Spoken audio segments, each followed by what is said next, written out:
that say this stops the collection of data. We actually continue to collect data on the students that are using the apps. So your school may not be collecting data, but Google is. They're selling it. And they have the, what's the other story about the school selling data? Would you tell that one real quick? For the school selling data to bring in Arnie Duncan? Yeah, there was a school district out in California that had Secretary of Education Arnie Duncan come in to speak, and they thought that their facilities were a little shabby for somebody of that caliber to come in. They needed to build a stage, so they needed some quick money. So they sold their students' data to a local quasi-educational supplier for $17,000 to get that money to build the stage. It's happening. If you have a HIPAA, a child with a HIPAA record, I mean like a HIPAA, you think HIPAA is going to protect them? FERPA overrides HIPAA.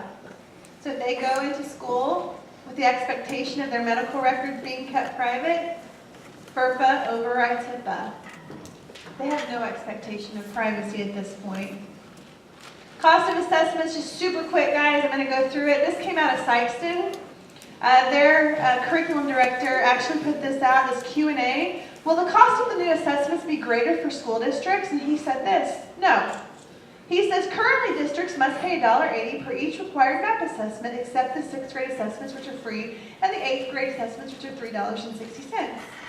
This cost will remain the same under the new assessments. It is important for Missouri districts that this cost continue not to be passed on to districts. Well, all you have to do is go to DESE's site. Here it is, DESE's website right here to find the real answer. And they tell you this. At the conclusion of the federal grant for the test, this is SBAC, this is from them, these are their talking points. They say this, the federal grant in September 2014, the Smarter Balance will become an operational assessment system supported by its states. The consortium does not plan to seek additional funds from the U.S. Department of Education, which means the state or local districts will have to pay for it. But here's what they say, straight from DESE. The end of year summative assessment alone is estimated to cost $22.50 per assessment. And they say the summative full suite, $27.30. That doesn't include the grading or administration. They're saying each test could cost up to $34 a test.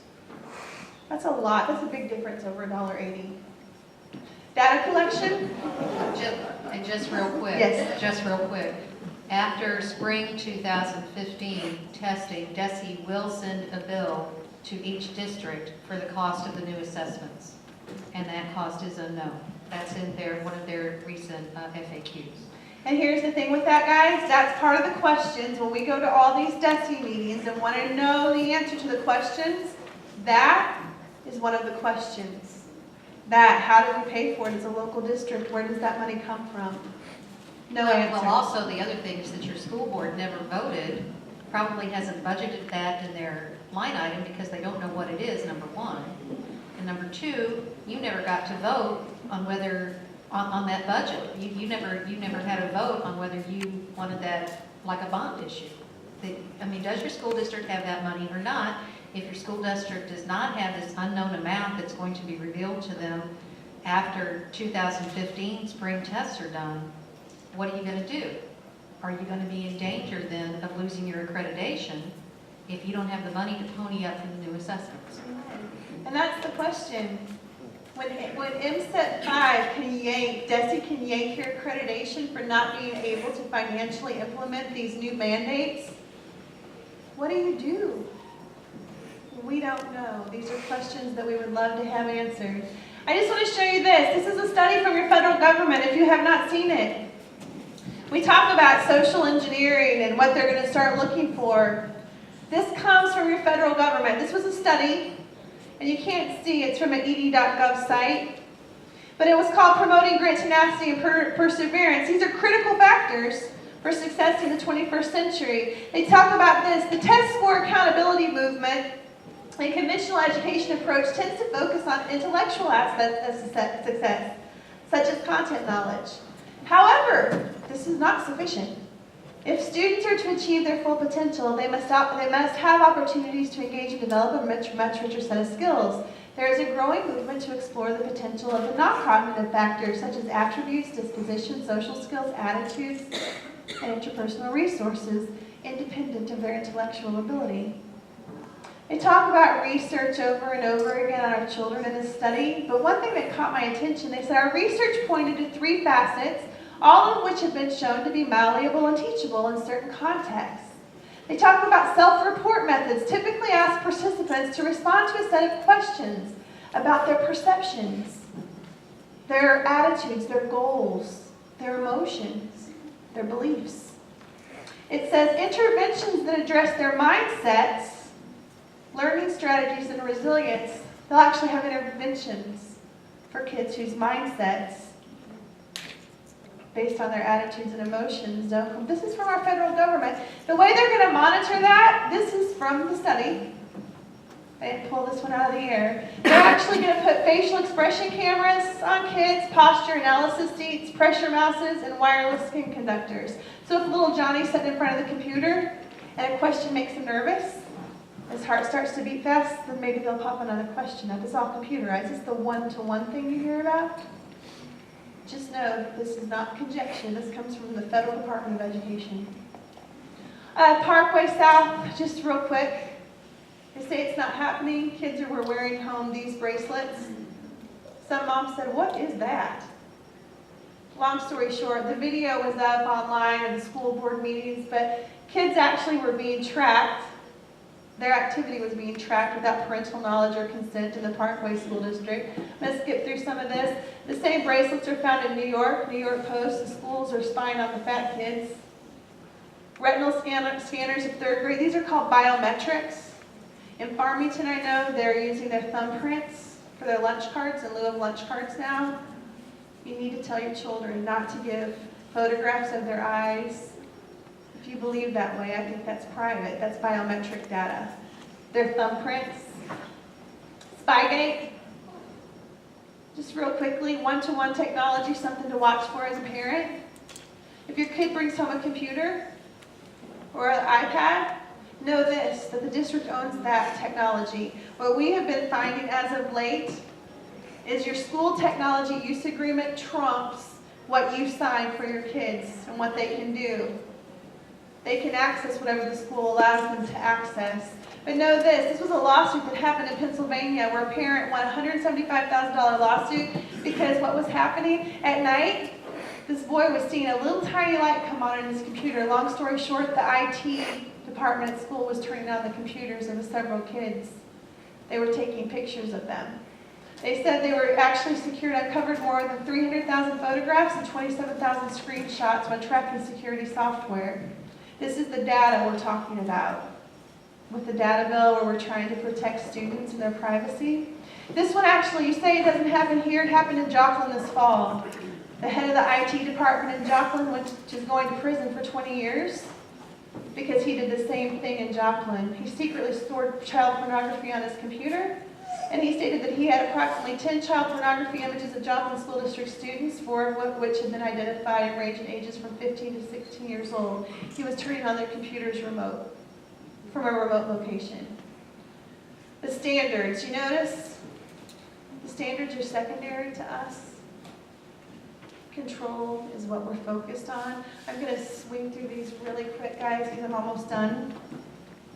The standards are poor, according to the experts. But again, if your district wants them, we believe in local control. Real quickly, 24 people wrote the standards. Of the 24, did one have teaching or not one had teaching experience K through 12? Not one had teaching experience elementary K through 12. 24 people wrote the standards originally. Once the standards were written, though, they were opened up to your state for review and scrutiny, but not until they were written. And what happened was, this little gal right here, and another guy named James Milgram, you saw in the video in the beginning, they were asked to come in because they're the rock stars of standards writing in our country. And they were asked to come in and validate the standards. They looked at the standards and they said, no, they're poor. The standards will dumb kids down. She goes into internationally benchmarking. You need to research her. But I want to show you this. You know how Desi's constantly saying how rigorous the standards are? They're constantly talking about how rigorous. What does rigorous mean? Because in this tweet, I don't tweet, but is that the correct term, I hope. But in this Twitter or whatever, Desi was going back and forth with a parent, and they said, Common Core's not the ceiling. They're the floor. They're the minimum standards. Well, I thought they were rigorous. Minimum. They admit this in a tweet. In fact, Sophie, play this. This is your Commissioner of Education right here in a hearing. I think that the only thing we could say to that is that the Common Core standards are certainly not, as Mike pointed out, they're simply the floor. So we've been told how rigorous and high, we've set the bar high. Well, she says right there that's not true.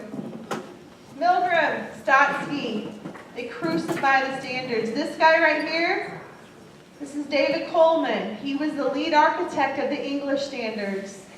I'm going to skip him, but this guy is interesting to me. This is Jason Zemba. He's the lead architect of the math standards. But when they really pinned him down and said, hey, what does college and career really mean? What does that mean? Well, he admits this. Common Core's concept of college readiness is minimal and focuses on non-selective colleges. He said that. He says this, if you want to take calculus your freshman year in college, you're going to need to take more math than is in Common Core. He said in Indiana, the college readiness of Common Core math doesn't meet Purdue or Indiana University requirements. He said students would need more math than the core contains for entrance into those state universities. That'd be like Mizzou and MSU, maybe your university here. So if you play it. This is Jason Zemba in his own words. Agreement that I believe we have on this. The definition of college readiness, I think it's a fair critique that it's a minimal definition of college readiness. For some colleges. Well, for the colleges most kids go to, but not that most parents probably aspire, right? It's not for STEM, it's not for international. That's true. It's not only not for STEM, it's also not for selective colleges that, for example, UC Berkeley, even whether you're going to be an engineer or not, you better have pre-calculus to get But into we have UC to think Berkeley, of our right? engineering colleges. And that's true. I think the third pathway goes a lot towards that, but your issue is really broader than that. Oh, yes. So I just wanted to make sure. That's Sandra Stotsky saying, what about STEM? You guys say it's good for STEM. And he's like, well, not really. Let's get this. This is Milgram. In a study, he just says Common Core standards are written to reflect very, very low expectations. He said this. This is one quote I want you to get. He's on the NASA Advisory Committee. He's a mathematician at Stanford University. He says this, virtually no university student who has to take an entry-level math course ever gets a degree in a technical area, such as the hard sciences, engineering, economics, stats, or math. It puts kids at least 2 years behind their peers in high-performing countries and leaves them ill-prepared for authentic college work. He says that of the Common Core standards. He's an expert of standards running in our country. He also says this, go ahead, yes. And I just want to interject here real quickly, because we've talked to a lot of teachers who say, well, we teach a lot more than Common Core, and that's great, but that means you've already stepped out of Common Core. You already recognize that Common Core isn't good, so why would you support Common Core when you recognize that for your students it's not enough? Amen. That's why we want autonomy. He also says this, the geometry. Common Core presents geometry in a non-research-based way. The only country that tried this approach on a large scale, and this is under that picture, rapidly abandoned it. Was it Russia or Germany? Is that right? Russia. They rapidly abandoned it. Real quick, K through 3, and Anna describes this better than I. Do you want to take this part about front-loaded, and take this part for me? Well, what they really did with Common Core was they started at the high school end and said, okay, what do you need to go on to college? And then they backed down from there. But if you look, we do have a piece out there that talks about who was on these development committees. There were no early childhood education experts on the committee. So they backed things down, and they were kind of loose in middle school, and all of a sudden they realized, wow, we have a lot of stuff to cover here, and they pushed it all into elementary school. And when they talk about rigor, and everybody says, well, that's a good thing, but we had a teacher who took a Common Core aligned language arts test that her district gave. 93% of the second grade failed. They were below proficient. And when she plugged the reading that was in that test into a Lexile reader, which is something teachers know, but it kind of tells you what grade level should be able to read that text, it was 6th grade plus reading. So the course the second grade failed. But this is, this is what they're passing for rigor. And now these are emerging readers who you want to enjoy reading. And it had words like apprehension in it. And they had to understand the concept of apprehension. That's very difficult. And so we have very young children who are saying, I'm dumb, I can't do school, and their first exposure to school is this level of things that's beyond where they're cognitively ready to be. And I think this is important. This comes from the Washington Post, and they say this. The Common Core, they talked about how that, I did that twice, excuse me. They say this. It says, the authors of the summary do say that a group of respondents believe K-3 standards are inappropriate. They characterize that group, though, as being mainly parents who are concerned that children are being pushed too hard. But that wasn't true. They don't mention the fact that the biggest group opposing the K-3 standards, there were 500 early childhood professionals. They signed an open letter called the Joint Statement of Early Childhood Health and Education Professionals on Common Core Initiative. They were educators, pediatricians, developmental psychologists, and researchers, including many of the most prominent members of that field in our country. And they were ignored. Ignored. Catholics, they sent an open letter. The Catholics, the professors of the Catholic colleges, universities across the country, 135, just sent, there's 135 at this hour, a letter of the nation's, to the nation's bishops. And they basically talked about that the Common Core will lower standards that will move the parochial schools away from their grounding in the church, and that the emphasis on increased nonfiction reading across many subjects would translate to less focus on literary and philosophical classics and their moral teachings. If you've not watched this, write his name down. He's awesome. He said, look, this is not political. I helped Obama win the last 2 elections. I went door to door, but he's one of the nation's leading child psychologists, and he calls the test associated with Common Core cognitive child abuse. But I want to play a little bit for you, and we're about to close. This lady is a social worker in the state of New York. And the thing about her testimony that's compelling, she had no idea what Common Core was, none. But as the gravity of the test started to make their way into her state, her practice started seeing a flood of teachers and students. She tells a story to the legislature in New York. It was this fall, so if you go ahead and play for a moment. Good afternoon. I'm a licensed clinical social worker and I'm a psychotherapist. I work with parents, children, and about half of my caseload is teachers also. My caseload represents about 20 different school districts in Suffolk County. In the summer of 2012, my elementary school teachers started to report increased anxiety over having to learn 2 entirely new curricula for math and ELA. And that was when I first heard about the change to the curricula to a one-size-fits-all, taking the imagination and innovation out of the hands of the teachers. In the fall of 2012, my phone started ringing. I started getting an inordinate number of referrals of students, a lot of honors students, 8th graders mostly, who were self-mutilating. They were cutting themselves with sharp objects, and they were burning themselves with cigarettes. My phone never stopped.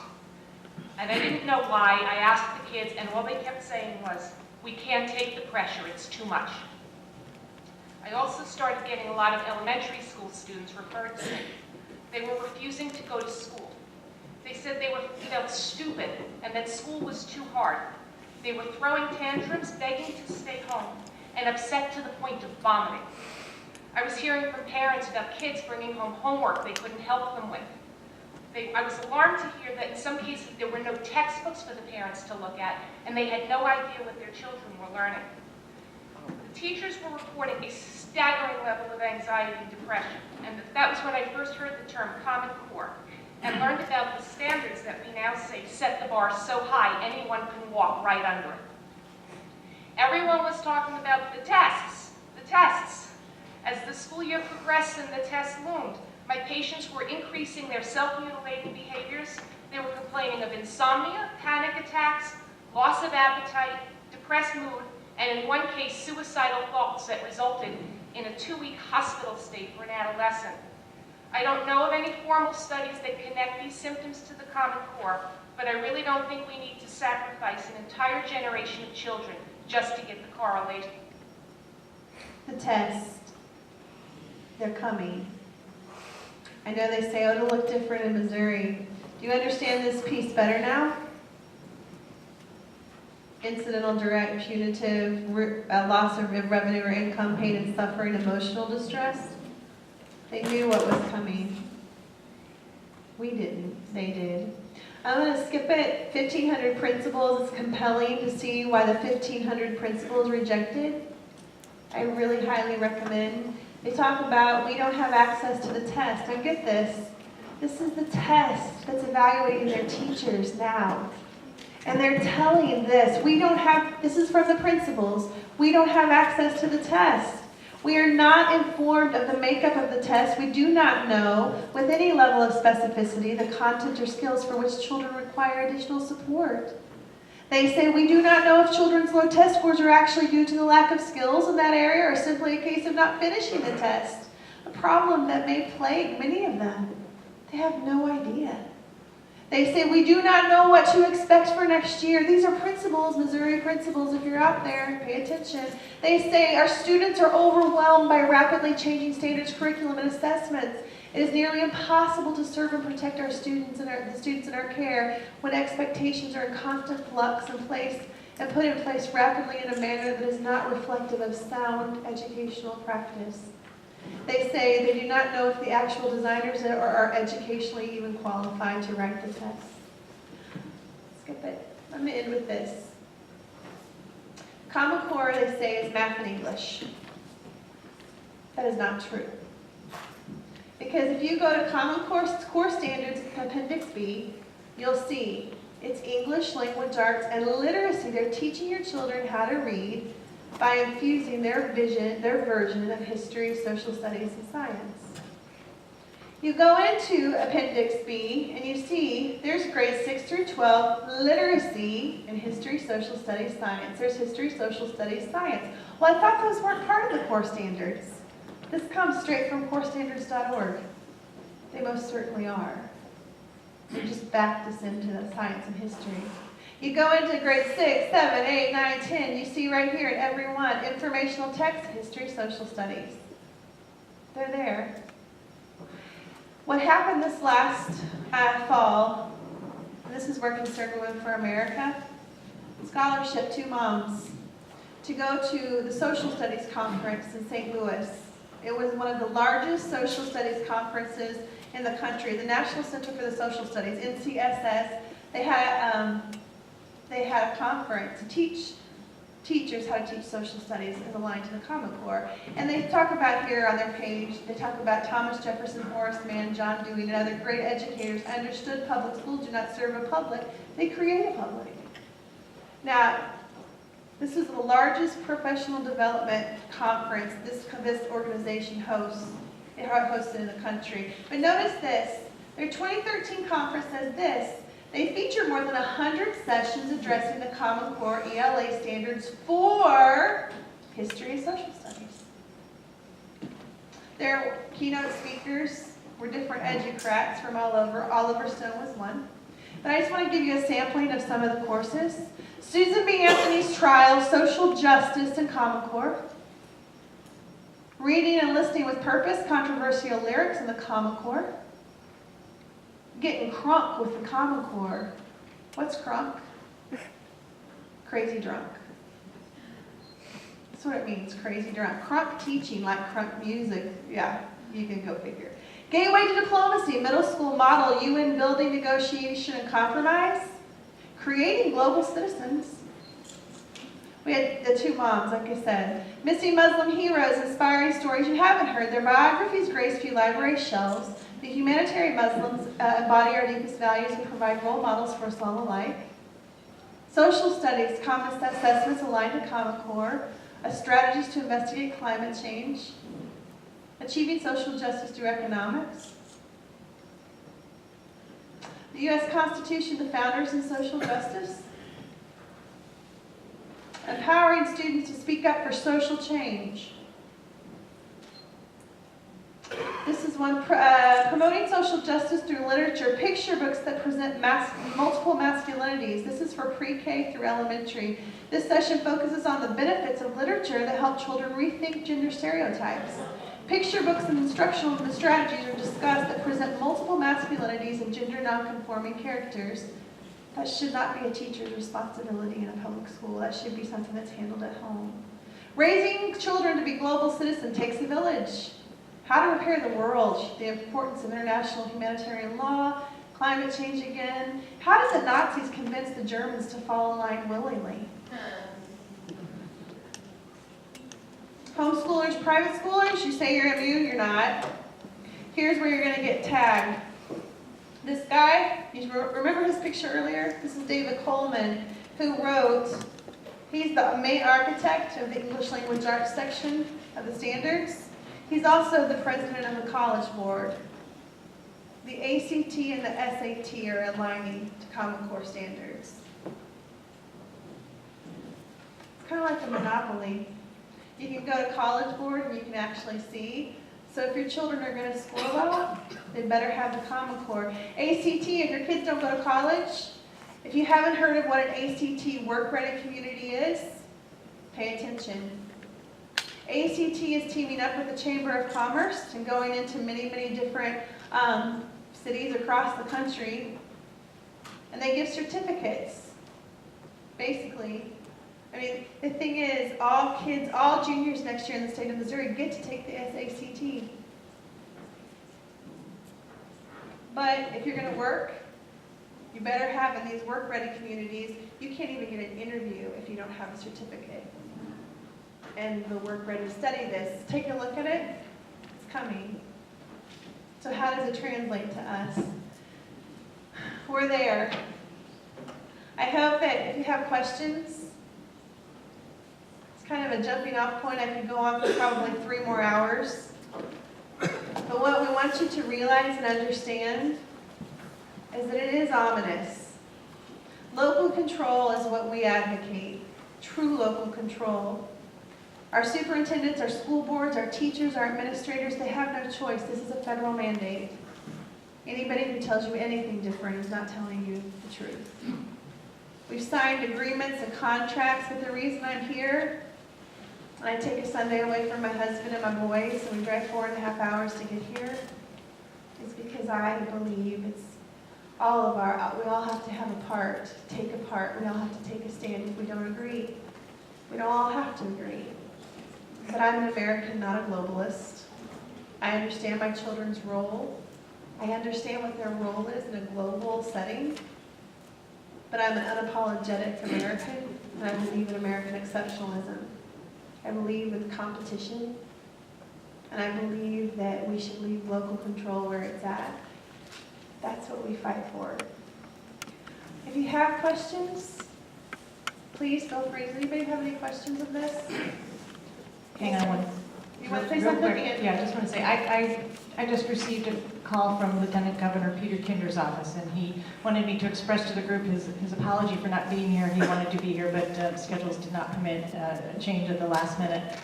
He very much is in support of our viewpoint. He has written for years about his opposition to outcome-based education, and which is really, this is an extension of that. He fought in school to work when it came through in the late 1990s, early 2000s. And he understands the bigger picture here of Common Core, and so he just wanted me to express to the group that he is very much in support of what we're doing. Awesome. I saw a question. Yeah, yes. I want to thank you for coming and doing this again. I saw you in Fredericktown on Friday. You didn't touch on the literature, like the Lewis I, but I wanted to ask you to explain what will happen if the schools decide that they don't want to conform. If they don't say that again, If they do don't want to conform, if they don't want to follow, what happens with the districts? you want to take that? As far as accreditation. Well, Stacy talked about MSIP, which is really the hammer that's hanging over all of the districts. DESE will say you can adopt whatever standards you want as a district, you can do whatever curriculum you want, but of course at the end of the day, to get your accreditation, you have to earn, there's 140 points for accreditation. 40 of them are tied to your students' test scores. So of course, if you don't adopt Common Core and have a curriculum aligned to it, your students are probably not going to do very good on the test. And so you're going to lose points in your accreditation. That's the big hammer. We think the districts need to stand up and say, Desi, you need to show us, number one, where you have the statutory authority to do what you did with MSIP. And where was the the Missouri School Improvement Plan, which just contains the instructions for how the accreditation program is done. They need to stand up and assert their rights against DESE, who's doing more than they're really statutorily allowed to do. So my understanding last time was that if our district doesn't perform, then we will be placed under the control of another district that does. Keep in mind that that whole process takes about 2 to 3 years. And hopefully, things will be more resolved within a year so that there would really be no long-term consequences for districts. But right now, I mean, here's the thing, here's the fear, that with the accreditation piece, if you can't implement, and this is where small districts, and this is what we're trying to fight for with legislation, is that you don't want the consolidation piece. For small districts that can't afford to implement all the pieces that are required in MSIP, how will they be punished? Yes, they potentially will be punished because they can't do all their computer testing online, because that's a requirement of SBAC. So all of those things are being measured, but that's a huge worry, because if you get your accreditation pulled, then consolidation is the worry. So that's always looming over the head. And that's where this accreditation piece of MSIP 5, and as many superintendents have told me, it's a moving target. You know, it changes all the time, and it's just so frustrating. And it's this goal that's unattainable, especially for the smaller districts that are cash-strapped. So that is something that we're watching, and we hope we can get remedied to some level this year. But that is ominous. It's the ominous accreditation piece that we all face. That's the great unknown. And that's just, would you agree that's the honest truth? And state statute does say that DESE is required to provide an assessment that is flexible enough to meet the needs of the various districts. Having a single test that everybody takes does not meet the definition of flexible enough. The state districts should be able to set their own standards, choose a test that is aligned to the standards they have chosen, and demonstrate that yes, in fact, we are teaching to the standards and our kids are performing. Well, I think that when you look at the districts in Kansas City and St. Louis, the reason that they're screaming is they felt that they were making improvements and they should not have lost their accreditation, thus calling the Department of Education criminal and Kansas City School District planning to sue because they're being forced into a charter situation that they don't want. That's what we're against. We're against that kind of, the hammer of MSIP 5. Does anybody else have a question? Do you have any idea how many times they're going to administer the SBAC during the year? Like, do you have any idea about Do you have any idea, SBAC, as far as, is it one time? The current testing plan that DESE has put out, it's revised from originally. Originally, it was supposed to be all grades 3 through 8 take the test once every year like they do the math, and then once again in high school. The test plan has been revised so that only 5th and 8th grade, which are transition years, transitioning out of elementary and transitioning out of middle school. Those 2 grades will take the full-blown SBAC test, and just so you know, it's 9 to 10 hours of testing time to complete all of that. The other grades will take a approximately 30-minute little quickie test to kind of see where they are, and then every junior will be, as you said, given 1 free test of the ACT. But here's the other point, is that this is the part that I think we all have to look at. In order to evaluate teachers, summative assessments are one thing, but the formative assessments, that'll be pre-K and up, because every teacher will have to be evaluated based on test scores. We understand that. So that's